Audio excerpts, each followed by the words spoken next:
Hello students, today I am here to discuss about marker. तो marker क्या होता है? स्टेबल एक्रॉस जनरेशन, मतलब कि जनरेशन आफ्टर जनरेशन जो मार्कर होता है स्टेबल होता है, मतलब कि एक रहता है, फॉलो स्पेसिफिक ट्रेट, और इसके पास एक स्पेसिफिक ट्रेट होता है। ठीक है। अब मार्कर मार्कर को चार प्रकार से डिवाइड किया गया है। उसमें सबसे पहला है मार्फोलॉजिकल मार्कर, जिसे जेनेटिक मार्कर भी कहते हैं। बायोकेमिकल मार्कर, जिसे प्रोटीन मार्कर कहते हैं। साइटोलॉजिकल मार्कर, मॉलिक्यूलर मार्कर या डीएनए मार्कर। अब डीएनए मार्कर को दो पार्ट्स में डिवाइड किया गया है। ये दोनों बहुत ही इंपॉर्टेंट हैं, जिसमें एक होता है हाइब्रिडाइजेशन बेस्ड और एक होता है पीसीआर बेस्ड। तो हाइब्रिडाइजेशन बेस्ड को नॉन पीसीआर भी कहते हैं, और इसका एग्जांपल है आरएफएलपी। पीसीआर बेस्ड में सबसे इम्पोर्टेंट जो है आरएपीडी है, एएफएलपी है, एसएसआर है, एसएनपी है, और बाकी सब भी ये मार्कर काफ़ी यूजफुल हैं। जो इसमें इनमें से जो मैंने ट्रिक लगाया ये काफ़ी इंपॉर्टेंट है। ठीक है। तो मॉलिक्यूलर मार्कर क्या होता है? तो molecular marker is a specific DNA segment. ये क्या है? एक स्पेसिफिक डीएनए सेगमेंट है मॉलिक्यूलर मार्कर, डीएनए का प्रेजेंट इन जीनोम, मतलब कि डीएनए पे उपस्थित होता है एट स्पेसिफिक लोकेशन, और किसी एक स्पेसिफिक लोकेशन पे, and easily identified and show highly polymorphism in DNA.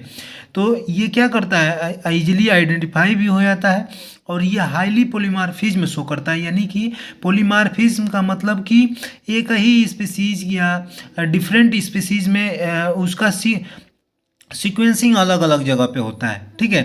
तो ये हमेशा बहुत ज़्यादा वेरिएशन शो करेगा एक ही प्लांट के, एक ही स्पीसीज के दो प्लांट्स में, तो उसे पॉलीमॉर्फिज्म कहते हैं। ठीक है। अब एक और इसका डेफिनेशन है, it is the unique DNA sequence used in DNA hybridization PCR restriction mapping technique identify that sequence. It is the unique DNA sequence. ये क्या है? एक यूनिक डीएनए सीक्वेंस है used in DNA hybridisation.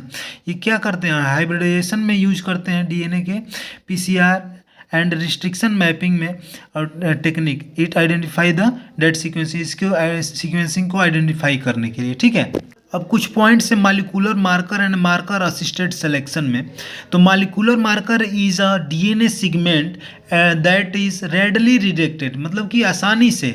Molecular marker क्या है? DNA का एक segment है जो कि आसानी से पहचान में आ जाता है, and their usages are based on naturally occurring DNA polymorphism, जो कि नेचुरली जो उसमें डीएनए का पॉलीमॉर्फिज्म शो करता है। अभी पीछे मैंने बताया पॉलीमॉर्फिज्म का मतलब होता है कि बैरी करना शेप में, साइज में, डिफरेंट प्लांट्स के अंदर। ठीक है। And DNA marker is small region of DNA showing sequence polymorphism in different individual and species with in species and different species. अभी मैंने बताया DNA marker is small region. ये क्या है? एक छोटा सा रीजन है डीएनए का, और शोइंग सीक्वेंस पॉलीमॉर्फिज्म, और इसका सीक्वेंस अलग अलग शो करता है डिफरेंट इंडिविजुअल, अलग अलग इंडिविजुअल में, विद इन स्पीसीज। अगर कोई स्पीसीज के अंदर में देखा जाए या डिफरेंट स्पीसीज के अंदर में देखा जाए, तो इनका पॉलीमॉर्फिज्म अलग अलग सीक्वेंस पे शो करता है। Molecular marker should exhibit high degree of polymorphism. ये क्या करता है? हाई डिग्री पॉलीमॉर्फिज्म शो करता है। मॉलिक्यूलर मार्कर शो करना चाहिए, ये भी होना चाहिए। Marker loci should be extensively distributed in genome, occur at the short interval through at the genome. ठीक है। उसके बाद it ideal marker should be codominant. एक आइडियल मार्कर का होना चाहिए codominant type. It should be highly reproducible, और ये हाईली रिप्रोड्यूसेबल होना चाहिए। Molecular marker are classified into two categories. पहला है नॉन पीसीआर बेस्ड, जिसे आरएफएलपी आता है। पीसीआर बेस्ड में आरएपीडी, एएफएलपी, एसएसआर एंड एसएनपी। ठीक है। इसके बाद इनहेरिटेंस पैटर्न के आधार पर दो टाइप्स के मार्कर को डिवाइड किया गया है। पहला है डोमिनेंट मार्कर और दूसरा है कोडोमिनेंट मार्कर। ठीक है। इसे बेस्ट मार्कर बेस्ट मार्कर होता है। मार्कर का गुण ही होता है कोडोमिनेंट टाइप।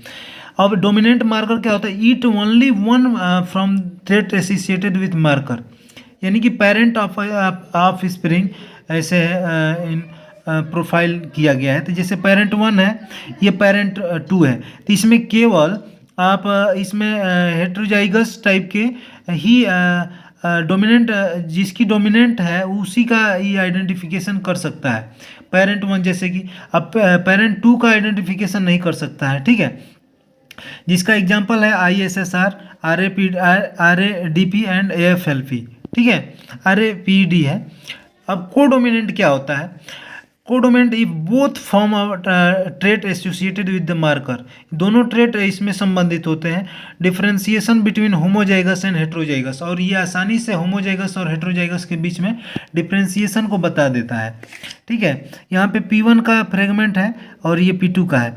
तो उसके बाद से ये P1 जैसे कि इसका हेट्रोजाइगस भी बता रहा है और ये यहाँ पे ये शो कर रहा है, तो ये इसका हेट्रोजाइगस और होमोजाइगस भी दोनों शो कर रहा है।